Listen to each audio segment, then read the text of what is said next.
Godmorgen. Jeg håber, at alle kan se min skærm. I er alle muted som standard, men I kan selv unmute jer, hvis I har spørgsmål eller nogle kommentarer. Og det må I meget gerne. Det plejer at være ganske hyggeligt, når vi gør det på den her måde, at folk kan stille spørgsmål undervejs. Man er naturligvis også velkommen til at stille spørgsmål i chatten, så skal jeg nok samle dem sammen eller tage dem undervejs. I dag der skal vi se på endpoint-løsninger. Vi skal se, hvad de reelt kan i dag, og at det ikke bare er en endpoint eller det er antivirus, men der er så meget mere. Vi skal i morgen komme ind på, har vi endnu en webinar, hvor vi ser på de mere avancerede funktioner, der i dag fås omkring endpoint-løsninger, med sådan noget som EDR og noget, der hedder MTR. Jeg ved, at Per vil komme lidt ind på det senere.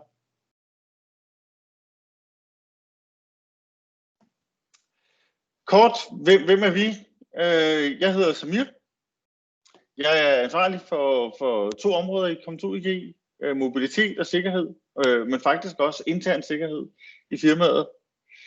Så skulle vi have haft Søren Eskil med, som er min tekniske højre hånd, og Søren skulle have lavet noget af demoen i dag, men Søren han har fået et maveonde af noget thai-mad i aftes, så han har meldt, at han ikke var på højkant i dag. Så jeg har aftalt med Per, som vi har med fra Sophos, at han gennemgår nogle af de ting, og så viser dem live, som Søren ville have gjort. Det her webinar er en del af en hel masse webinarer, vi har holdt her i november, og vi kommer også til at køre ind i december måned, da der er mange, der har spurgt, om vi kan gentage dem.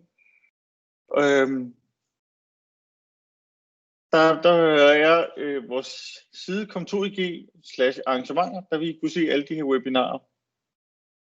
Vi optager det her webinar også for at gøre det muligt, så I kan se det igen, når vi kommer så langt. Nu skal jeg lige kunne lukke folk ind her, der kommer undervejs. Velkommen til, Steffen. Så skal jeg herover. Jeg var inde og klippe i det her for nogle uger siden, inden fra Computer World, hvor Center for Cybersikkerhed siger, at de forventer et boom i angreb. Jeg kan se det hos os selv, at det stiger kraftigt i øjeblikket på vores egne sikkerhedssystemer. Vi kører selv Sophos, skal jeg måske lige sige, kører selv Sophos Endpoint, og der oplever vi faktisk en kraftig stigning i øjeblikket. Center for Cybersikkerhed siger, at den er meget høj i øjeblikket. Og jeg fandt en sød lille statistik her, der faktisk viser, at angrebene tager til her i november og december måned. Så det er lige nu, at vi skal ud og have en snak med vores kolleger og fortælle dem, at det er lige nu, I skal stramme op. Det er lige nu, I skal passe på ikke at klikke på de links. Der er mange, der forventer at få nogle pakker her i den her måned. Ting, de har bestilt. Især her i den her coronasituation, hvor de siger, at vi kommer til at bestille væsentligt mere via nettet af julegaver. Og ergo er det også klart noget, vi vil se, at hackerne de vil benytte sig af. Så meld ud til medarbejderne, at det er lige nu, at der skal passes rigtig godt på. Og det er også derfor, at vores sikkerhedsløsninger virkelig skal være opdaterede og super skarpe i øjeblikket. Vi har alle sammen set de her hackerangreb, som jeg har lavet nogle eksempler af herude til højre. Den seneste, det var den med Manchester United, der her i weekenden er blevet ramt af et direkte angreb sat på dem. Jeg ved ikke, hvor mange af jer, der kender til hjemmesiden af Have Been Pawned. Og der kan man faktisk gå ind og så se de dumps, der er lavet. Og jeg tjekkede det lige her forleden. I dag er det ikke, som min lidt ældre statistik her siger, der er det oppe på 490 datadumps med over 10 billioner af brugernavne og passwords, som man har fået ud af folk. Og det er altså ikke Og det er altså domstigt data kun på datahacking. Her taler vi altså slet ikke om ransomware, som Mærsk og Manchester United og Garmin og Dement og så videre fik oplevet. Så med det, der er det altså et spørgsmål om at passe på i øjeblikket rigtig meget. Og derfor så tænkte vi, at vi ville tage et webinar omkring endpoint. Vi ved, at der er mange, der har endpoint-løsninger. Søren plejer at bruge et simpelt eksempel. Han siger, hvis man skulle komme ud for et trafikuheld i en bil, vil man så helst sidde i en Toyota Aygo, eller vil man sidde i en Audi A8? Og lidt med den vinkel, der ser vi altså desværre stadigvæk nogen, der nøjes med Panda gratis-versionen på deres maskiner. Ikke noget, vi vil være fortaler for, når det kommer til sikkerhed. Så for at gå ind og ligesom at kigge på, hvad er det et antivirus-system skal kunne, eller et endpoint-løsning, så har vi fået Per fra Sophos, som er specialist i det her, og har arbejdet med det i mange år. Per sidder i Stockholm, og vi har aftalt, at det skal foregå på engelsk. Det er ikke alle, der lige kan følge med i Pers svenske, så det håber jeg er ok. Og med det så vil jeg så give ordet videre til Per. Welcome, Per. Thank you. Yeah, I'll keep this in English. I think that's best for everyone. So let's start my screen sharing. See if this works. Maybe you need to stop your screen sharing. Yeah.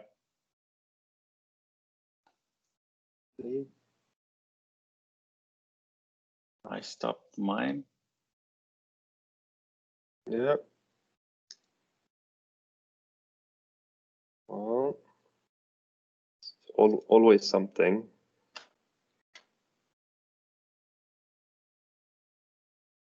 No.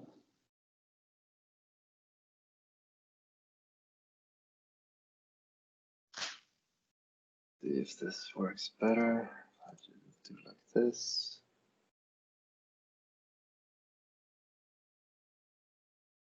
No. No. 1 second. Sorry about this.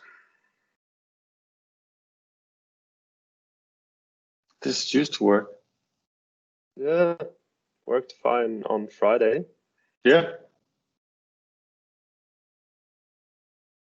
And I usually don't have a problem with that. Let me jump out quickly and jump in again. I'll try that.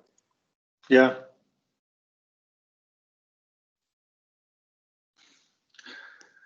Jamen, det er jo sådan med demoer. Det skal altid drille.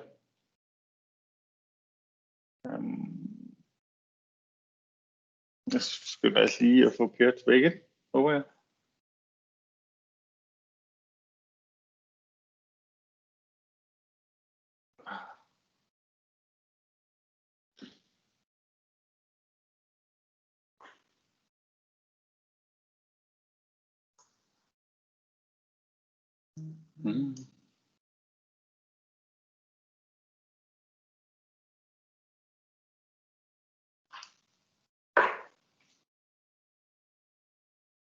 Okay, back.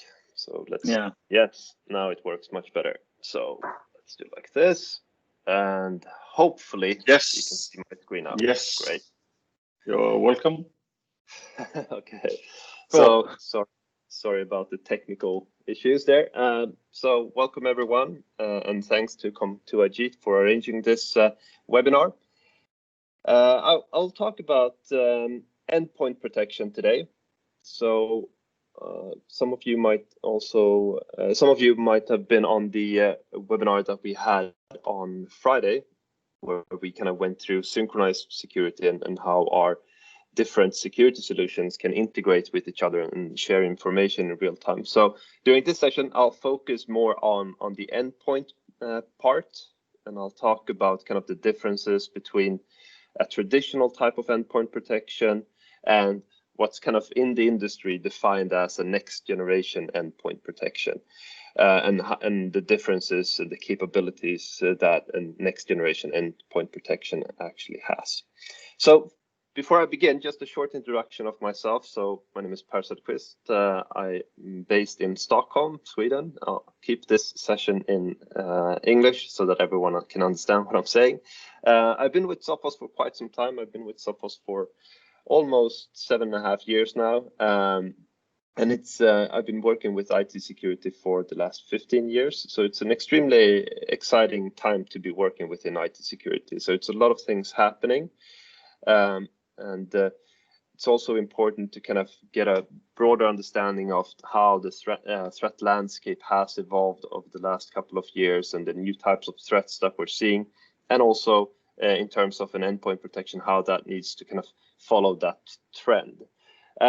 So I'll quickly jump back to a little bit about what I talked about during my Friday session. So I discussed a little bit about the different types of attacks that we're seeing. So I kind of categorize this into 2 different categories. We have the spray and pray types of attacks. This is something that probably some of you have seen at some time, whereas like an email, you've seen that in your inbox.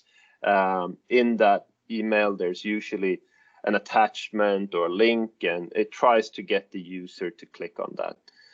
Now, the biggest challenge a lot of organizations have, this is where the advanced persistent threats come in. This is where a hacker will actually try to target a specific organization to get a foothold and to try to infect that or steal data from that organization.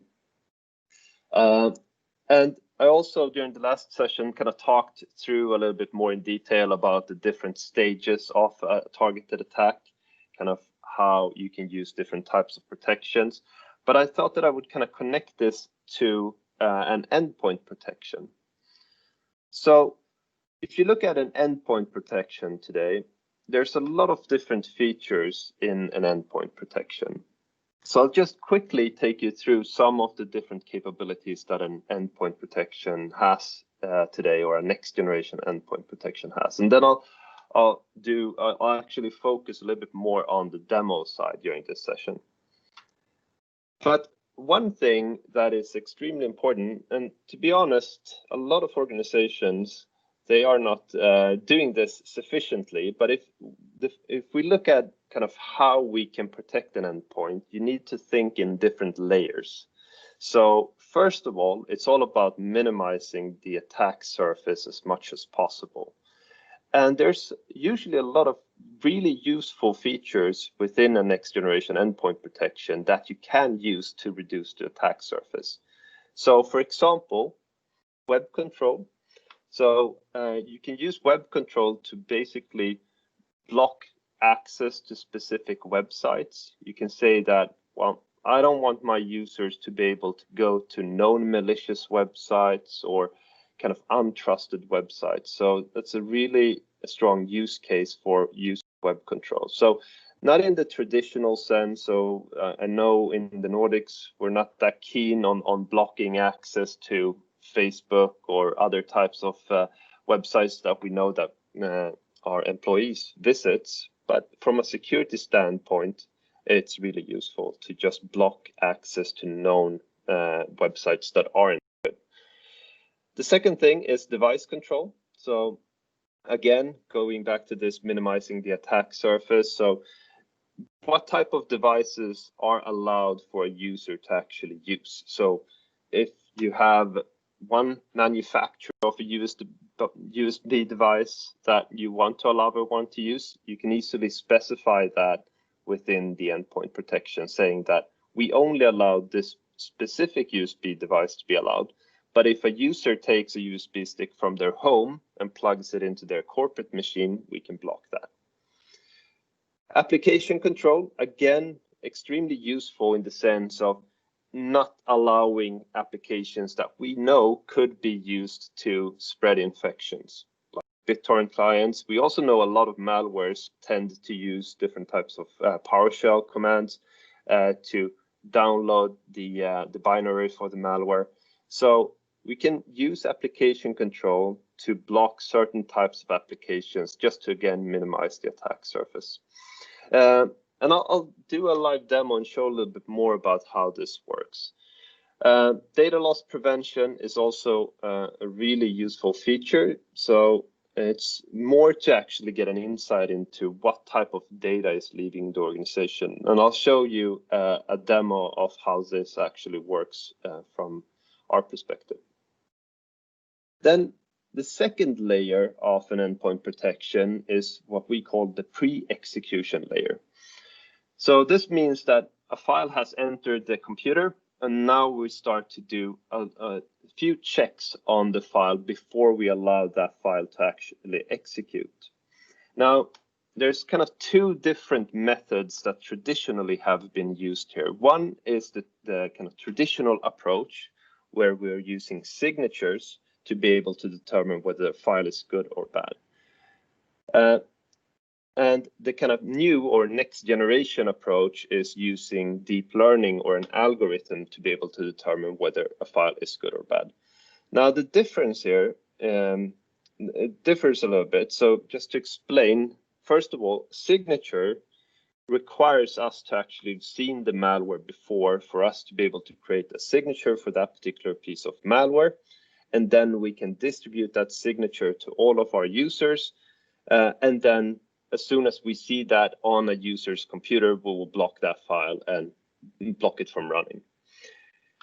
So the benefit with the signature-based approach is that we have an extremely low false positive rate, meaning that our labs has generated that signature. We know that this is malicious, and we can then protect against that specific threat. However, against what's called as a 0-day or a kind of a malware that we haven't seen before, signatures aren't that reliable. So this is where deep learning comes in. So deep learning, the principle of deep learning is that we've created an algorithm that we've basically trained to be able to determine whether a file is good or bad. And we've trained this algorithm by presenting hundreds of millions of malware samples, and then getting that answer saying, okay, this file is good or this file is bad. And so the benefit with deep learning is that it's extremely accurate on being able to see things or 0 days that we haven't seen before. And we're also seeing kind of in the term of endpoint protection that the trend is really moving towards deep learning, and we're moving more and more over and relying more on that part of the protection. Another thing that I also want to highlight shortly is the AMSI. So this is called the anti-malware scanning interface. And I kind of define this as a miniature sandbox on the endpoint. It allows us to actually take a file, usually a malware will be encrypted. So we'll take this file, have it in the anti-malware scanning interface, or that miniature sandbox, as I defined it as, and we'll hook into that. And what we can then do is we can actually see the file in its unencrypted state and do analysis with both the signature-based and the deep learning-based detection to be able to see if this file is good or bad. So once we've done all these different checks on the file, we'll move into the next layer, which is the during execution layer. So just because we've said, okay, you're allowed to run, we're not going to just leave it at that. We're going to continue monitoring what is that file actually doing in our system. So the during execution state is where we're continuously monitoring what type of behavior this particular file has. So a good example here would be that, let's say that it's trying to encrypt my documents, for example. We know that this is very much a ransomware type of behavior, and our anti-ransomware can go in and block that particular type of behavior. We have a bunch of different protection here. So everything from credential theft protection. So on Friday, I was speaking a little bit about the kind of what we're seeing in these more advanced targeted types of attacks, where it's trying to infect not only one endpoint, it's actually trying to spread across the network and infect as many endpoints as possible. And once it has a majority of all the endpoints within an organization infected, it will then, for example, execute the ransomware to make create as much damage as possible. But the hackers, they will always leave kind of small breadcrumbs of indications that something fishy is going on. And here we have, for example, our anti-hacker capability will monitor for that. Our credential theft protection that can monitor if someone is trying to steal credentials to laterally move across the network. So again, a really important layer in terms of an endpoint protection. And then it's also extremely important to react if something happens. If we detect something suspicious is going on the endpoint, we can do several different things here. So one example, we can put the client in isolation, so block all communication from that endpoint. We can, of course, put that file in quarantine. We also have recovery capabilities. So let's say, for example, a ransomware has entered that user's computer. It has gone through the pre-execution layer, and now it's executing and it's now trying to encrypt my documents. The anti-ransomware capability will then detect that, okay, something is trying to encrypt a bunch of files. We'll block that file, we'll put that file in quarantine, and we can also do a recovery, so we can recover any files that were encrypted during this attack. And we also have on each endpoint, kind of to make it easy to understand what it is, but I usually call it like a flight recorder, where we're recording everything that's going on the endpoint. And with the help of this, we can also do a more targeted type of cleanup, where we can see, okay, which registry keys were changed during this specific attack, and make sure that we recover everything to the way it was before. And synchronized security, like I talked on Friday, we can also communicate this information to our other security solutions in our portfolio. When we're talking about security, so a lot of the features that I've talked about are more of a reactive type of approach. So everything that I've talked about so far will be a reactive type of protection, meaning that we're seeing something and we'll react and we'll disinfect that and recover the files and so on. But to be able to work more proactively and prevent attacks from happening in the future, investigation is extremely important layer. So we'll we'll record everything that's happening, so we can do analysis, seeing how this came into our network. We can go back and see, okay, this came through an email. We can take preventive measures to be able to prevent that from happening in the future. And we have other tools as well in the endpoint protection, where you can do threat hunting. You can look for these breadcrumbs to be able to see, okay, is there something fishy going on in my network? Getting the threat indicators. Okay, we've started to see that one client in our organization starts to communicate to China at 3 o'clock in the morning. That's a very strange behavior. We're not sure why. We want to figure out why this is happening, so we can create a kind of a chain of event, what actually happened, which process is trying to communicate to China at 3 o'clock in the morning, and so on, to better understanding if this is legitimate or if it's a malicious type of behavior. So I'll talk more about this as well during my demo. But I also want to put this kind of into the 7 stages of an attack. So you can see that the different layers kind of falls very well into place here as well. So when we're talking about these 7 different steps that usually occurs when we're talking about a more targeted type of attack, it's also important to understand, okay, in which layer does this actually prevent this from happening? Again, it's important to have as much as possible in the early stages, so we can reduce the attack surface as much as possible. But it's also important to think broadly about how we can protect an endpoint in today's threat landscape. So with that, I'll jump in and show a little bit more of a demo, so you can actually see how this comes in and how everything works.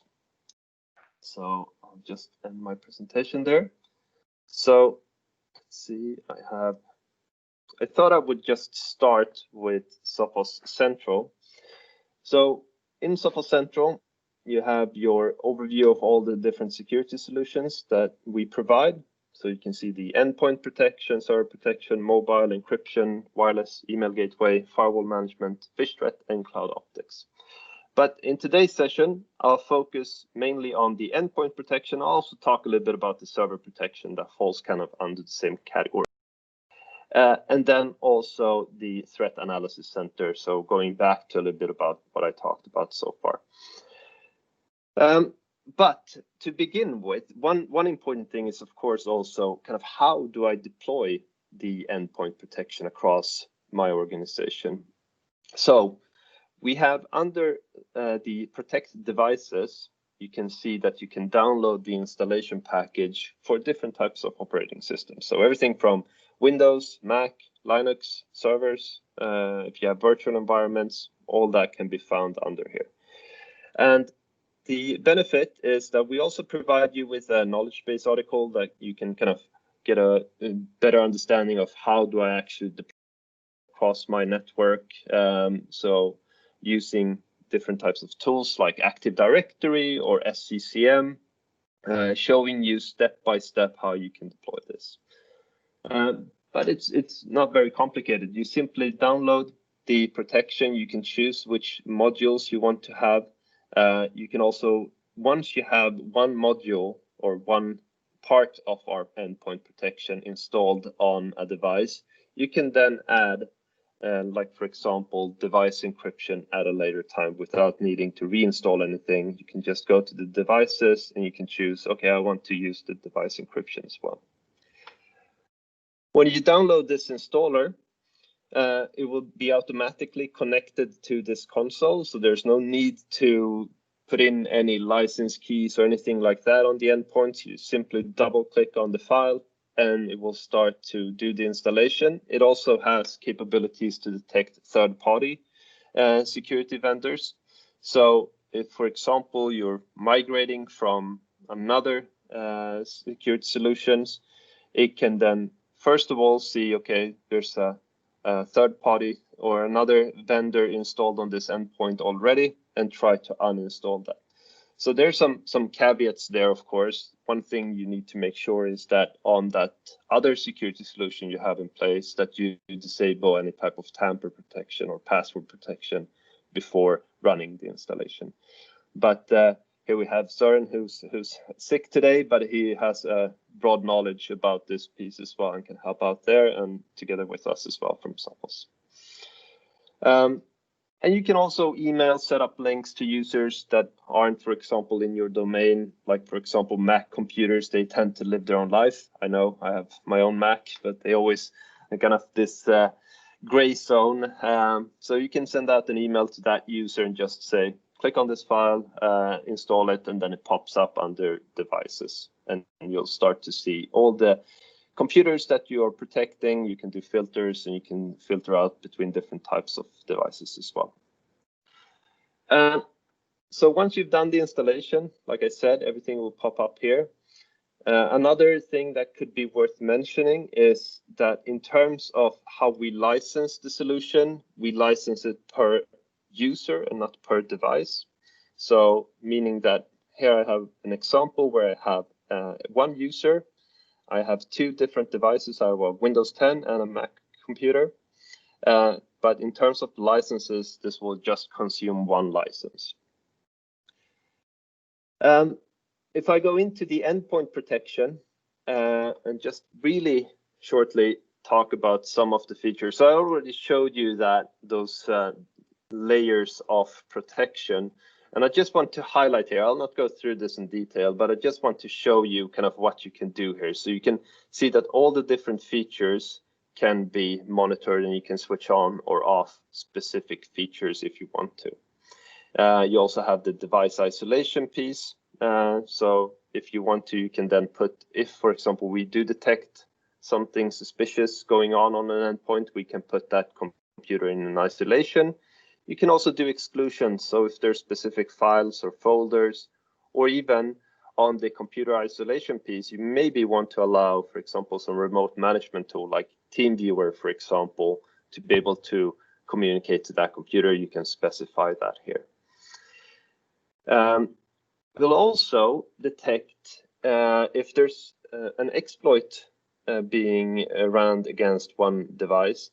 What we'll do then is you can find that directly from within here. So you can easily create exclusions by simply selecting the event and add that to the list of exclusions, meaning that if I say, for example, this specific file, which looks very suspicious, by the way, but if I want to allow that specific file, I can just add it and then it will be allowed to run on that endpoint for the future.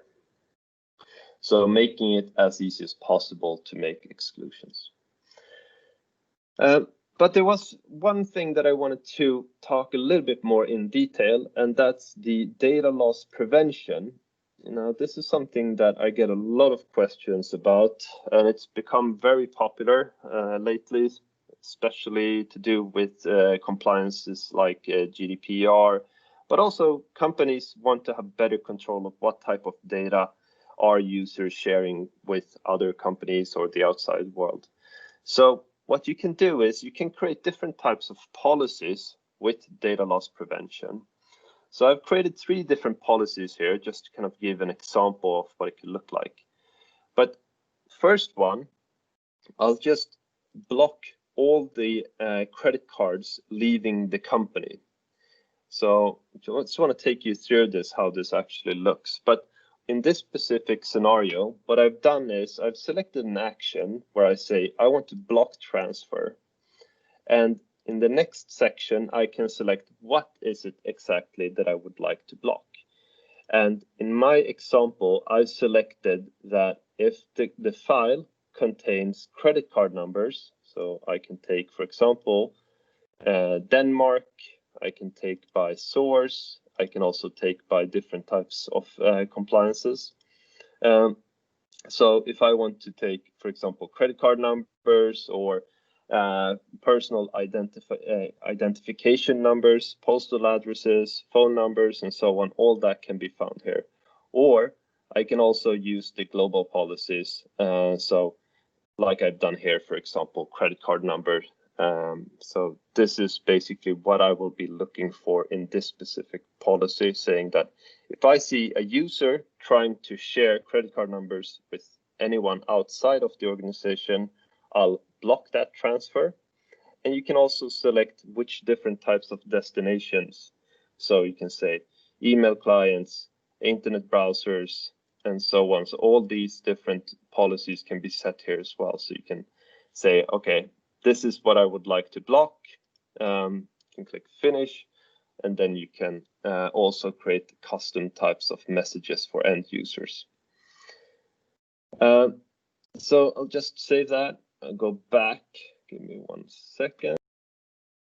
Another example is a more kind of more for logging capabilities. And usually what I see is that a lot of organizations, they actually start with this policy. So what they will do is they will just monitor all the documents leaving the organization. In this scenario, what I've done is on the action side, I basically selected that I will allow the file transfer, but it will be logged, of course. And then going back here, I can select, instead of looking at content, I can look at specific conditions. So saying specific file types. In my example here, I've just selected documents. And again, which different destinations is it that I would like to monitor. So I'll just show you quickly what it looks like. So here I have one computer, and it's protected by Sophos. You can see under settings that it also has the data loss prevention enabled. And I have a few different documents here that to show you kind of what it looks like. So one, first of all, I just have this product document. Doesn't contain anything specific, but I just want to make sure that every time this specific document leaves the organization, I want to have a log entry of that, or any type of document leaving the organization. So if a user then takes that file and just tries to upload it to, for example, Dropbox, or send it through any other types of, through their email or upload it in any other way. You can see that everything works fine, so it's allowed to be uploaded.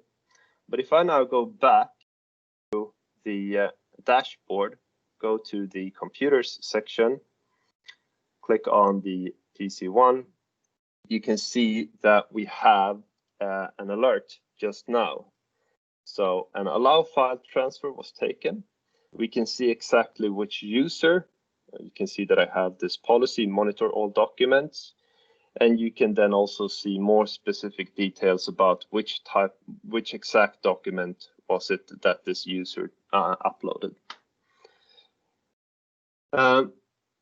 But if you remember, I also said that if a file contains a credit card number, I want to block that from leaving the organization. So here I have an example with credit card numbers. So if a user tries to move that one, just try to upload it, you can see that it was immediately blocked by the Sophos endpoint agent. I also have this custom message, which is maybe not the most professional one that you wouldn't want to use in a real world scenario, which can of course be fully customized here as well. So you can add your own custom messages for the end users, both in terms of a warning message and if a message was blocked. But I also, I think it's important to say this also works on the old classical stealing documents from the company through an USB stick. Yeah, exactly. So you can monitor USB sticks, remote media, all that here as well. And also I've created a third rule, just quickly show that as well. So in this scenario, I've just looked for a specific keyword. And here I have the third option. So this is basically the user needs to confirm that they want to upload this specific file to a USB stick or to Dropbox or whatever. And here you can see that I have a custom rule, and I've just basically said that I look for this specific term confidential. But you can create your own list here of keywords that you want to look for. And in this scenario, if I try to take this document, I can just open it up so you can see what it looks like. But I basically highlighted the word confidential. This is the keyword that I will be looking for. And if I now try to upload that specific file to Dropbox, you can see that I immediately get the file transfer request blocked. So I need to allow or block this file from being uploaded. And moving back, the important thing here is, of course, that you get all the information collected in Sophos Central as well. So you can see that all the different events that are now done, it's immediately logged, and you can go back and you can see everything from here as well. Yeah, well, I think it's also important to just to emphasize here that you can actually, if you have confidential data or a social security number and you want to send it out of the company, you can actually get allow this, but then you will be notified that you have to, for example, add a password to the data. Yes, exactly. So there's a you can combine this in several different types of scenarios. You can connect email alerts that being sent out immediately to your manager if in case that something happens. You can make exclusions. So you have a lot of different possibilities here. But going back, just this rule that I had here, monitor all documents leaving the company. This is something that I've talked about for several years, that I highly recommend using this specific rule. So we'll not do anything, we'll just log all the documents. And I can just honestly say that this has been extremely useful for a lot of organizations. It doesn't take any extra resources from the endpoint to do this monitoring. So it's a very useful feature, and I've had scenarios where customers have seen documents that have leaked from the organization, and thanks to this, they've been able to trace back, okay, this was the kind of the reason for this document to leaked from that organization. So yeah, a very simple rule, but extremely powerful. I also want to just quickly talk about the web control. This is again an extremely powerful feature, especially now during the Corona times, where people are working from home, and you want to maybe still apply some security to users whilst they're working from home. So what you can do then is you can use these a web filter that's built into the endpoint protection, and you can specify exactly which different types of categories of websites do I want to allow and not allow. And you can always choose between allow, block, or warn. And you can also say that these different events can only be accessible during specific times. So you can say that, let me just go back, I'll take another one. I'll take this one as an example. So down here you have this for times only. So we can say, okay, for specific time periods, I want this filter to be applied. And you can have it on a user level or group level. So you can apply different policies to different users. And there are some very shady types of websites that maybe you don't want your users to be able to access. So for example, hacking websites, you want to block access, or criminal activities, and so on. And like I said, you can choose between just allowing, block, or warn. Or turn off Netflix during working hours for people working at home. Yeah, exactly. You can do that too, yeah. And there's additional security things you can do here as well. So you can block risky downloads. Again, extremely helpful to reduce that attack surface as much as possible. So you can say, for example, certain types of websites my users should not be able to download. Or at least throw up a warning message for those users.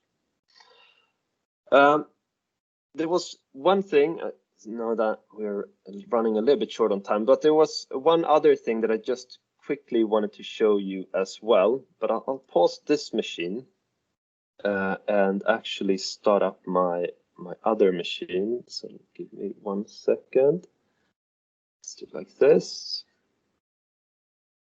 What I wanted to show you is a scenario where a different type of scenario. So here I have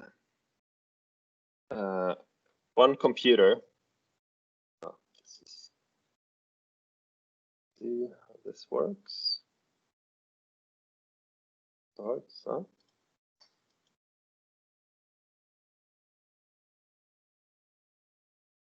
Give it 1 second while it's working a little bit. So there we go. So yeah, what I wanted to show you was I have here one scenario where I have one endpoint that currently doesn't have any protection on it.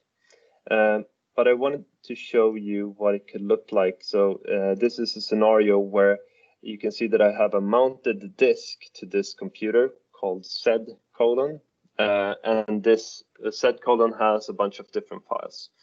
And this network share is actually on this server. So you can see here I have this share, and these are where all the files are stored.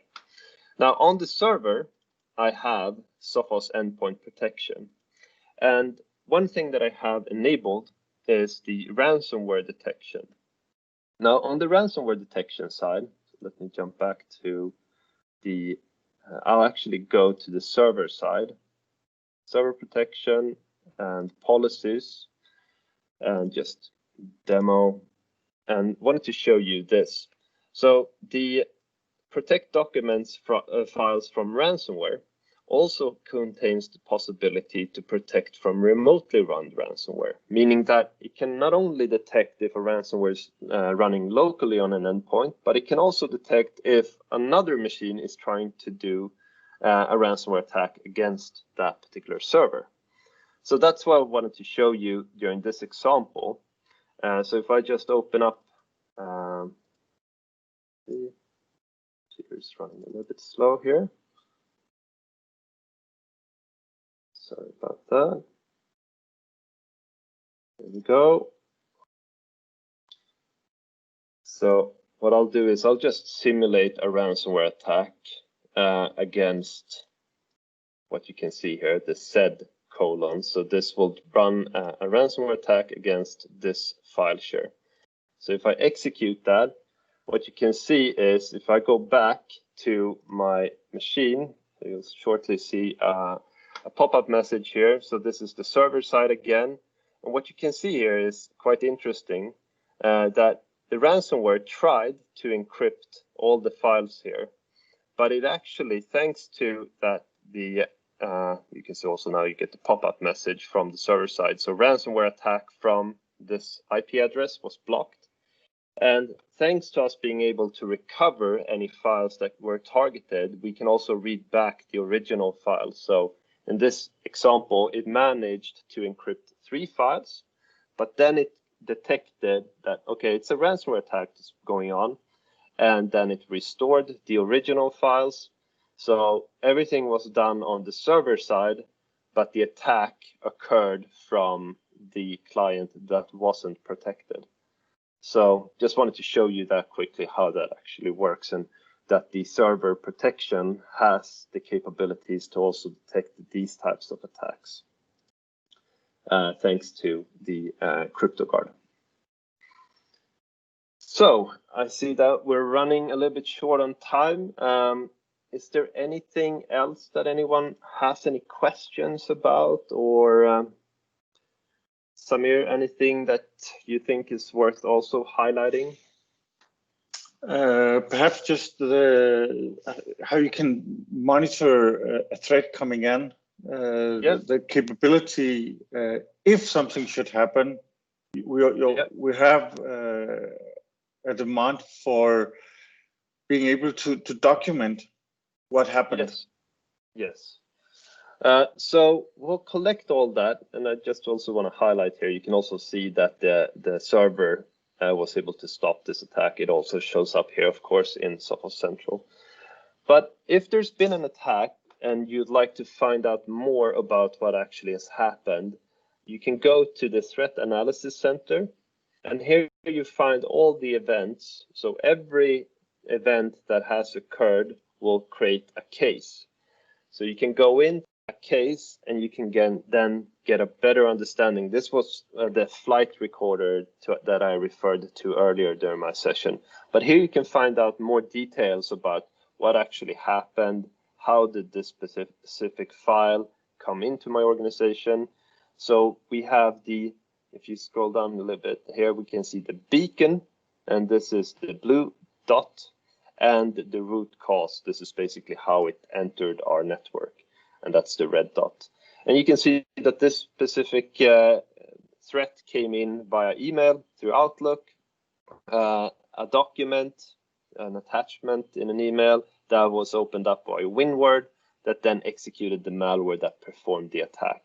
And you can get detailed information about how the attack was, which command line was used to execute the attack, and so on. So you'll find everything directly from here.